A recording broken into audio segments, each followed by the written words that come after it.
ग़ीबत एक बहुत बड़ी बुराई और एक गुनाह है। कुरान में इसको एक मुर्दा भाई का गोश्त खाने से ताबीर किया गया है। यानी अगर ग़ीबत करने वाला ऐसे ही है जैसे कि वो अपने मुर्दा भाई का गोश्त खा रहा हो। हमारे मुआशरे में ये बुराई जड़ पकड़ती जा रही है और अब इसको कोई ऐब ही नहीं समझा जाता कि आप कोई मौजूद नहीं है और फिर आप उसकी बुराइयां किए जा रहे हैं। और अपने बच्चों के सामने भी गैर इरादी तौर पे, नादानिस्ता तौर पे हम इस फ़ेल कबी को अपने बच्चों में भी मुंतकिल करते चले जाते हैं। और ये ग़ीबत किसी की गैर मौजूदगी में उसकी बुराई करना, उसके बारे में बुरी बुरी बातें करना, ये ग़ीबत कहलाता है। देखिए, आपको हम एक वाक़या सुनाते हैं। ये है ईरान के एक मशहूर आलिम दीन शेख तूसी का अलमतवफ़ी 460 हिजरी। कहते हैं कि शेख तूसी का जब वक्त आखिर आया तो उन्होंने अपने बेटे को बुलाया ताकि उसको कुछ वसीयत कर सकें।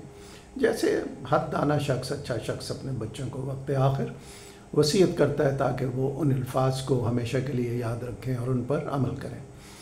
तो शेख तूसी ने अपने बेटे को बुलाया और कहा कि बेटा देखो, ग़ीबत बहुत बड़ा गुनाह है, बहुत मकरूह फ़ेल है। इससे हद्दुल वसा कोशिश करनी चाहिए कि इंसान बचता रहे। अगर आप में, यानी शेख तूसी अपने बेटे को कह रहे हैं, अगर तुम में ये आदत पैदा हो जाए ग़ीबत करने की, ये बुरी आदत पैदा हो जाए, तो तुम ग़ीबत अपने बाप की करना।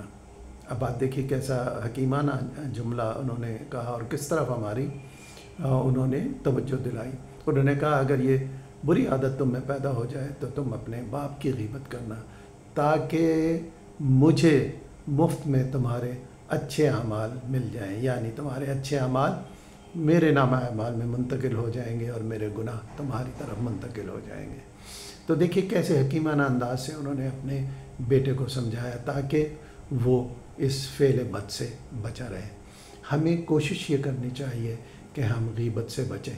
इस ग़ीबत करने से हमने जो नेकियां की होती हैं वो ऐसे ही मुफ्त में दूसरे आदमी के पास चले जाते हैं और उसके गुनाह हमारे खाते में आ जाते हैं। अल्लाह मुझे और आपको, हम सबको ग़ीबत की बुराई और गुनाह से बचाए। आमीन।